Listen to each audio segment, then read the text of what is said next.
If you feel like you've had a rough week, listen, follow along. Now there was a day when the sons of God came to present themselves before the Lord, and Satan came also among them. And the Lord said unto Satan, Whence comest thou? Then Satan answered the Lord and said, From going to and fro in the earth, and from walking up and down in it. Some things never change. He said unto Satan, Hast thou considered my servant Job, that there is none like him in the earth, a perfect and an upright man, one that feareth God and escheweth evil? Then Satan answered the Lord and said, Doth Job fear God for naught? Hast not thou made an hedge about him, and about his house, and about all that he hath on every side? Thou hast blessed the work of his hands, and his substance is increased in the land. But put forth thine hand now, and touch all that he hath, and he will curse thee to thy face. And the Lord said unto Satan, Behold, all that he hath is in thy power. Only upon himself put not forth thine hand. So Satan went forth from the presence of the Lord. Today, when his, Job's, sons and daughters were eating and drinking wine in their eldest brother's house.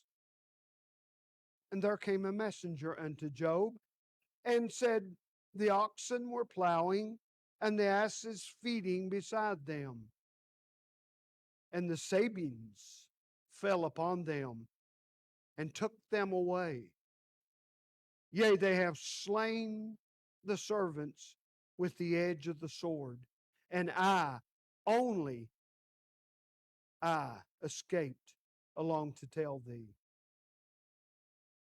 While he was yet speaking, there came also another, and said, The fire of God is fallen from heaven, and hath burned up the sheep and the servants, and consumed them, and I only am escaped alone to tell thee. While he was yet speaking, there came also another, and said, The Chaldeans made out 3 bands, and fell upon the camels, and have carried them away, yea, and slain the servants with the edge of the sword, and I only am escaped alone to tell thee. While he was yet speaking,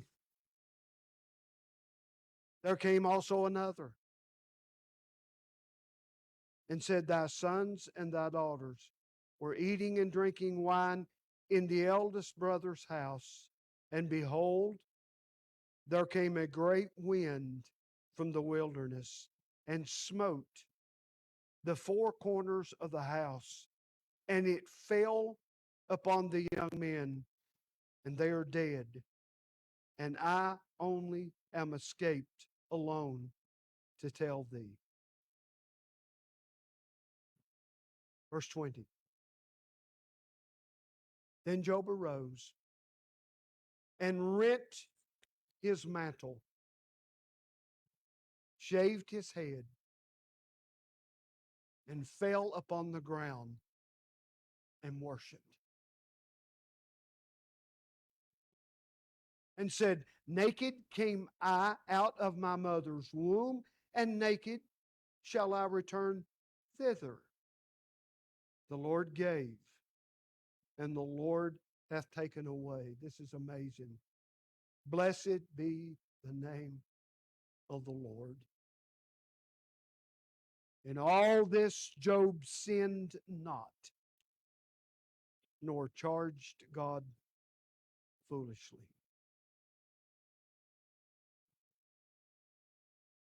So, had a rough week. You say, Ronnie, that's an allegory. That didn't happen.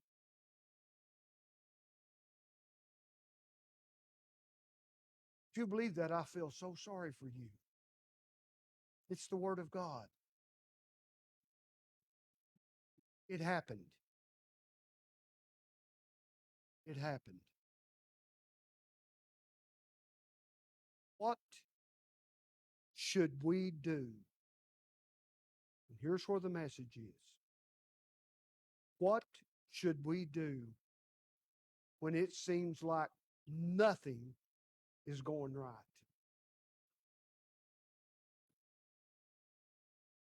I couldn't help but note that continued phrase over and over. And while he was yet speaking, another came. I think if I'd have been Job, I'd have got up and said, somebody lock the doors. Don't let anybody else in.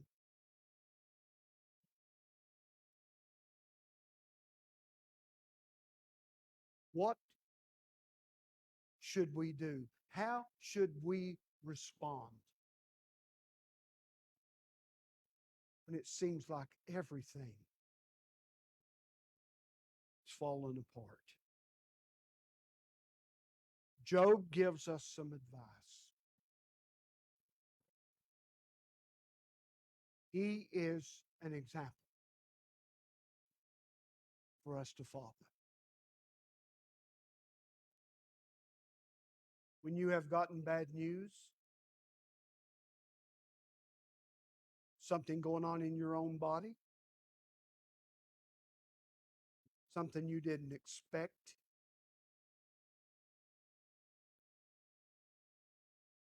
when you have received some of the worst news imaginable, someone you love dearly has passed,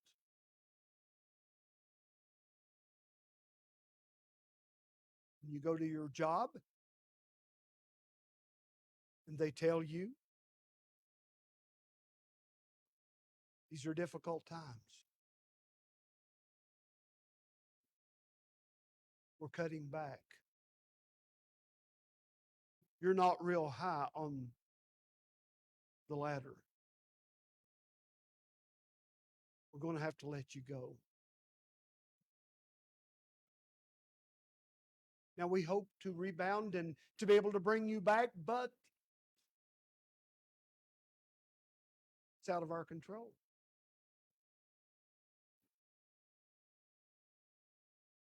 Then all of a sudden, perhaps a portion of your income is taken away. Depending on your status, maybe all of it. How do we respond? Let's look at Job. Number one, there should be a devotion to Him being God. A devotion devoted to God. Job lost his family. That was the greatest loss. He lost his family. He lost his finances. He was a very wealthy man.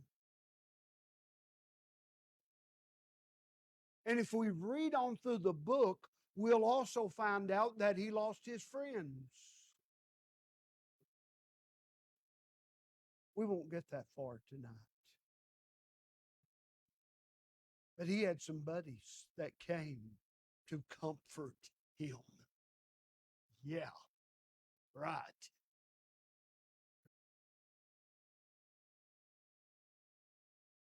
His sweetheart was not the most positive person in the world either. If I were you, Job, I'd just cuss God and die.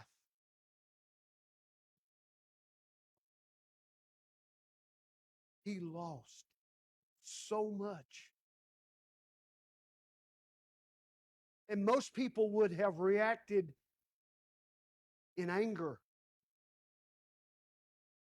frustration. In fact, I would say the larger percentage of people. Here's where one of those times where I do a little introspect. I look at myself. How would I have reacted?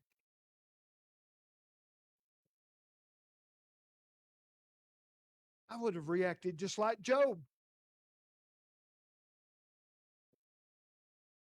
But I don't know. I can't say that with absolute certainty. I might have been one of those who gets angry, who gets frustrated.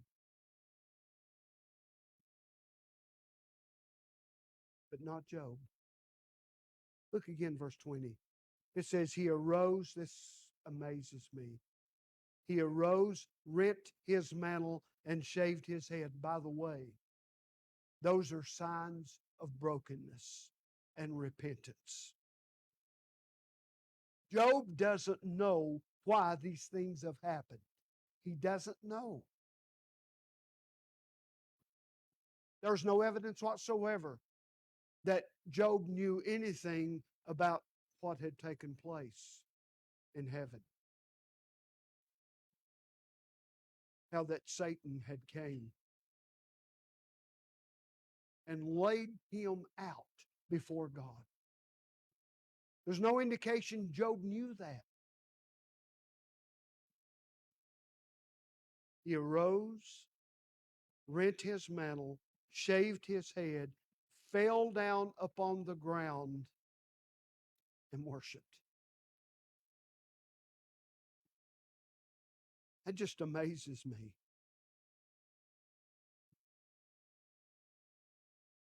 No wonder the text says that Job was a perfect man. Sinless, no. Complete. Just like Noah, he was a complete man in the eyes of God. When you lose your family, your finances, and your friends, and you worship God,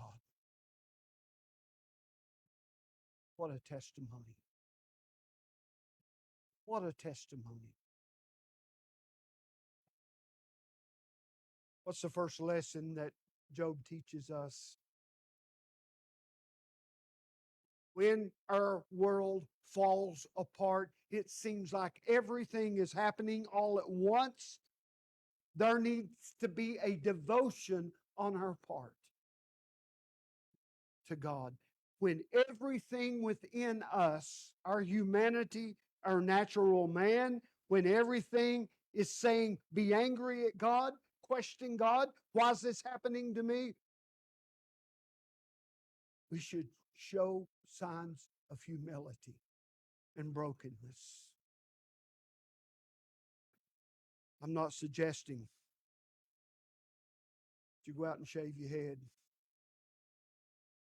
That was a day, a sign for the time of Job. I am suggesting that we look at his heart. He humbled himself before God. And I want to believe he's saying, God, I don't know why this is happening, but you're still God. I worshiped you before this happened, and I'm going to worship you now. Incredible. A devotion. Second, number two, there should be a dependence on him. Not only a devotion to him, but a dependence on him.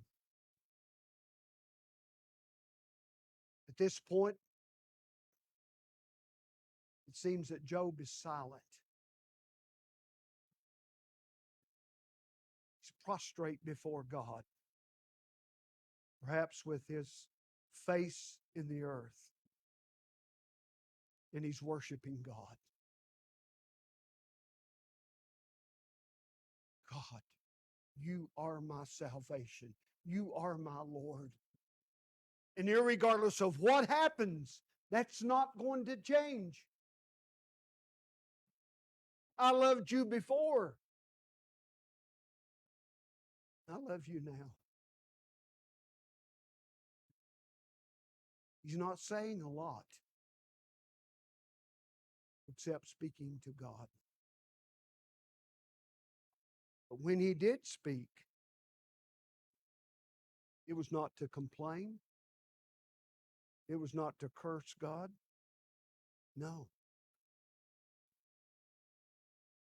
It was to praise him and to declare his dependence upon him.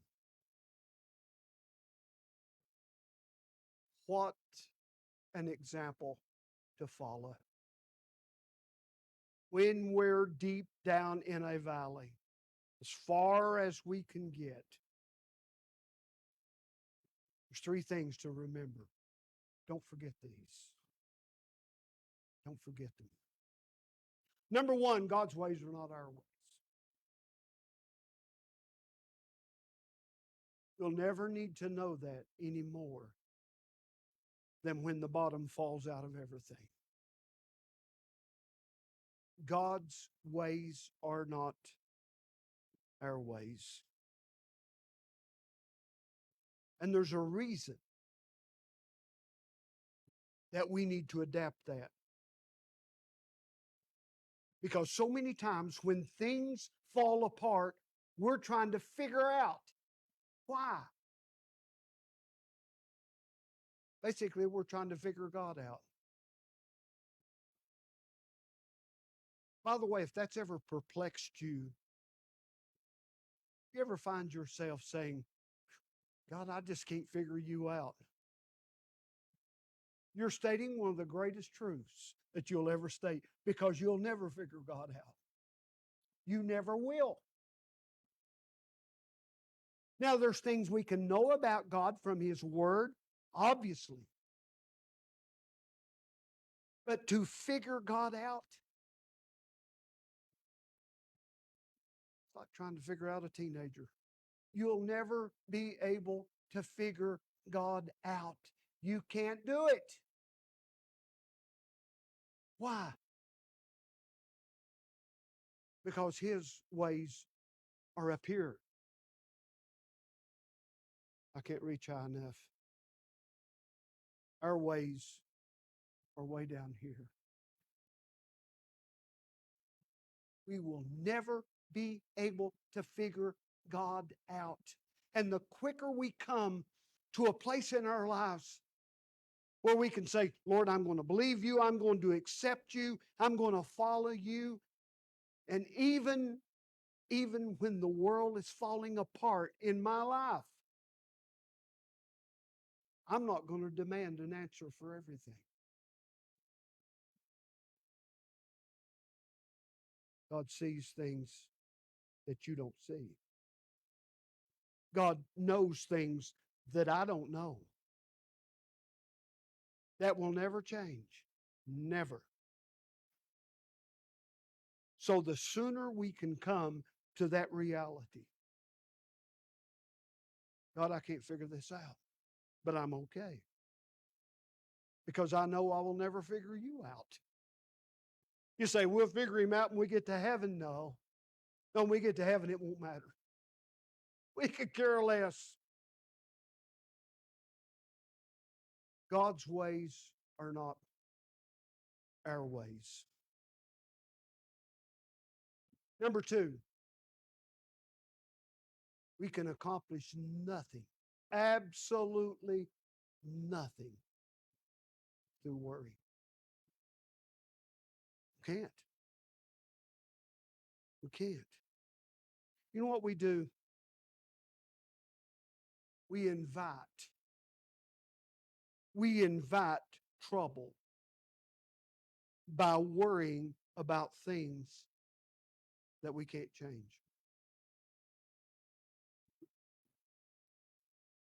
We invite trouble by worrying about things that we can't change.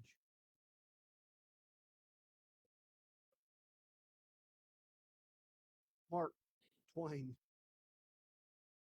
said this, and I think I put it in a slide, Amber. He said, I am an old man and I have known many troubles, but most of them never happened.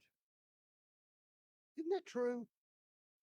We worry about things, number one, that we cannot change, and we worry about things, as Mr. Twain says, that probably won't happen.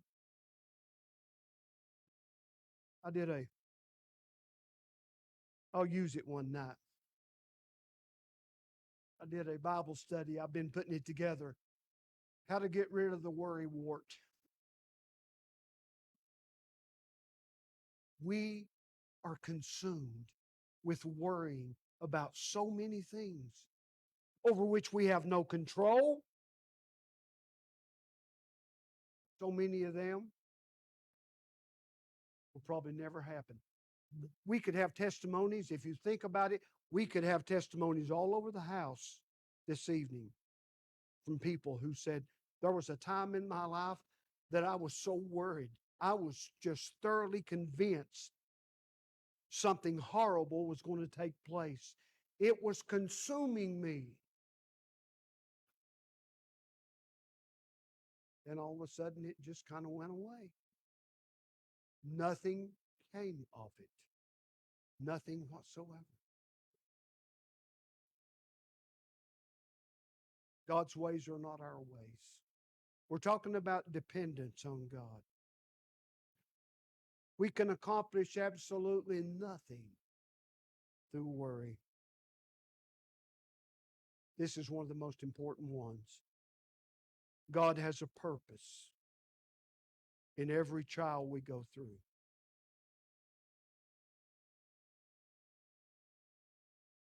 This is one of the greatest lessons that a child of God can ever learn. Store this away up there in your data bank. Would you do that? Hold on to this one. Romans chapter 8. And we know that all things work together for good to them that love God, to them who are the called according to his purpose. Romans 8:28 may be one of the greatest verses in the Bible. In fact, Romans chapter 8 may be one of the greatest chapters in the Bible.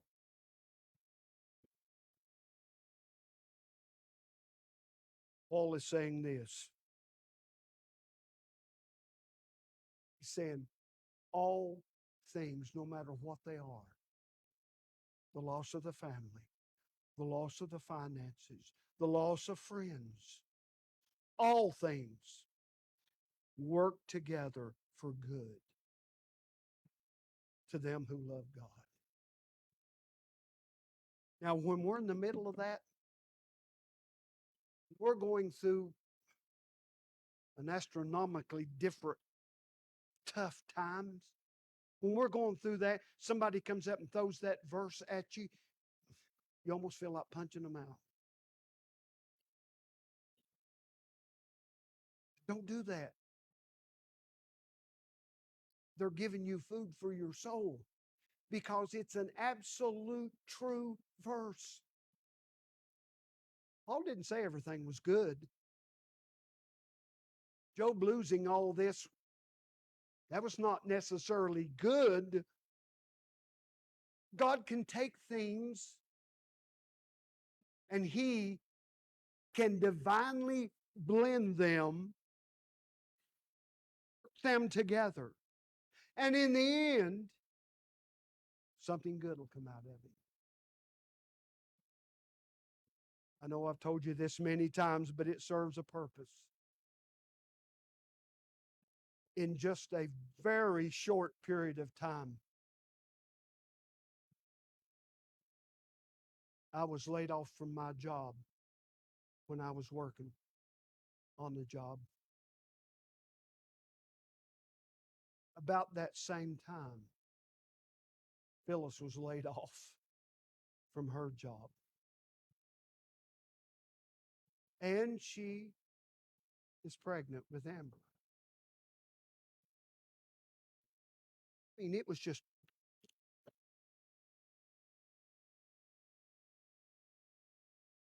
God was faithful through every bit of that, wasn't He? Through every bit of it. We never went hungry. We never missed a bill. Never.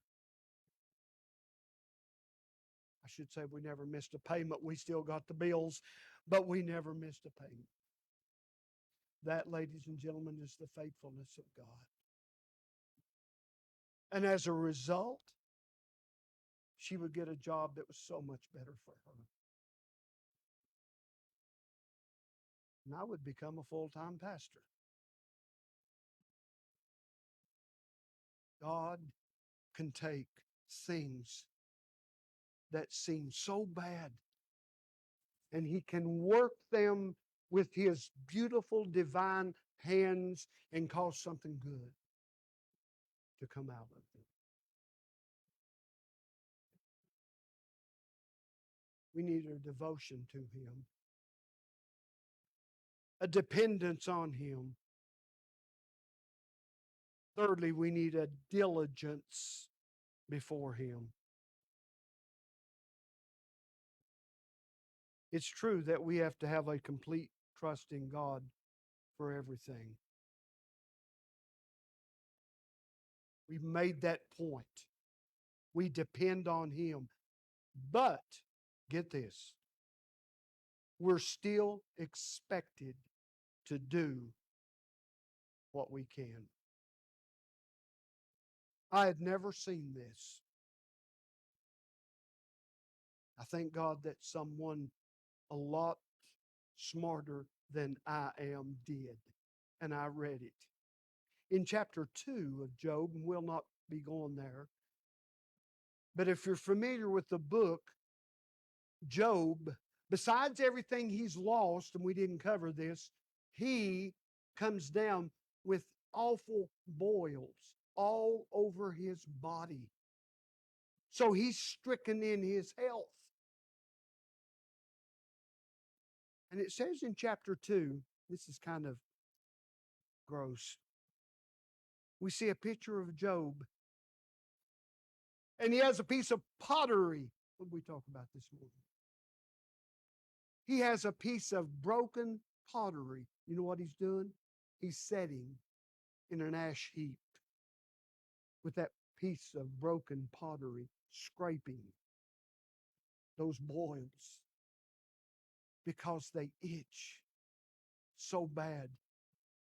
And for some reason, it provided him a sense of relief. He couldn't do much. There was no hospital to go to. He didn't have any money now. He couldn't have gone anyway. He finds this piece of broken pottery setting in an ash heap, scraping the boils. He couldn't do much, but he did what he could do. That stood out to me. And I think it was noteworthy that that piece of pottery was broken. It was broken. That, get this, that piece of broken pottery was actually helping. It was ministering to Job. When we're in the valley, we have an opportunity. Don't lose this. When we're in the valley, particularly when we go through the valley and come out the other side, we have an opportunity to help others who are going through similar things. That piece of broken pottery was helping Job. And when we are broken because of circumstances, we have the opportunity to do some of the greatest ministry in our life. I've said for years, some of the greatest help that I have ever seen is when someone has given the news, the diagnosis that they have cancer, and someone who has been through that comes alongside of them and ministers to them. Ever had that? Thankful to God. I wouldn't know how to do that. Same thing for someone who has had a heart attack, can go and sit down and talk to someone, or get out of the physical realm and say, someone who's had to go through a divorce. And it's heartbreaking. You hear no condemnation from this preacher. It's only by the grace of God that a lot of us hadn't been touched by that, but many have. You know, some of the greatest help for people who are going through a divorce, someone who's already been there, someone who can sit down with them and tell them, you're not going through this alone. God is with you. You take them by the hand and say, I'm here for you too. There's nothing like it. So, when the world is falling apart in our lives, we need a devotion. Job teaches us that, to God. We need a dependence on God. We need a diligence before God. We need to do what we can. One more.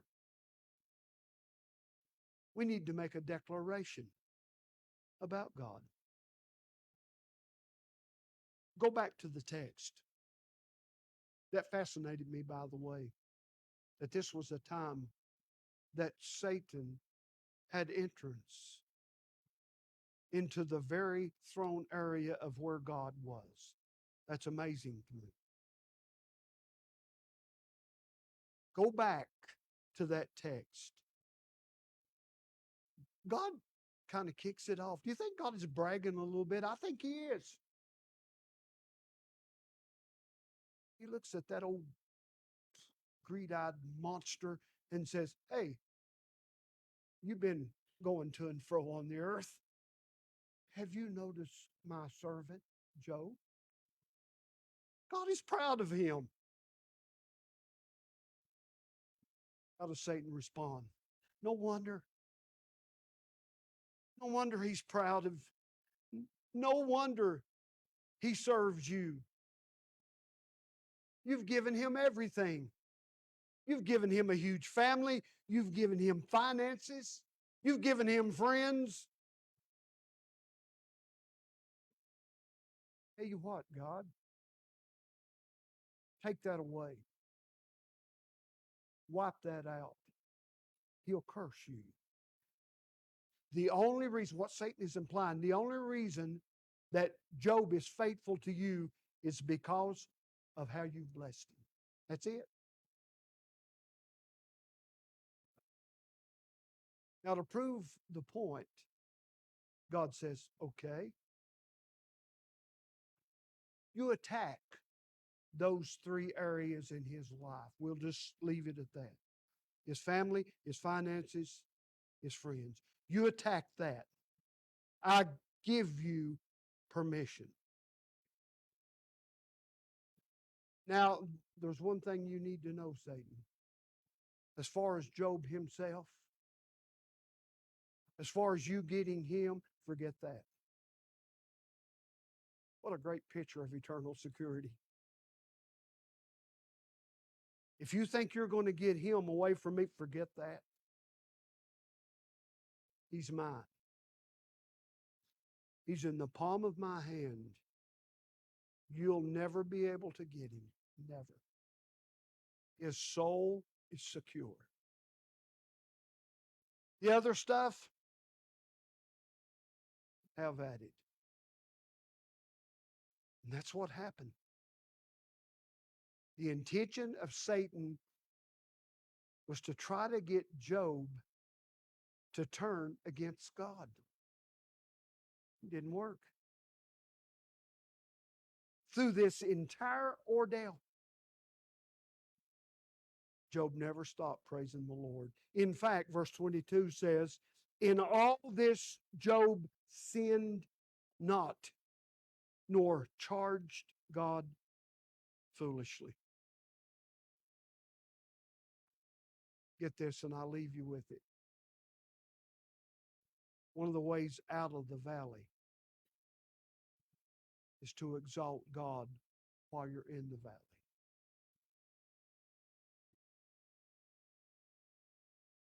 So, had a rough week? That text kind of changes everything, doesn't it? We're going to have those. We're going to have those. Job gives us an excellent pattern to follow.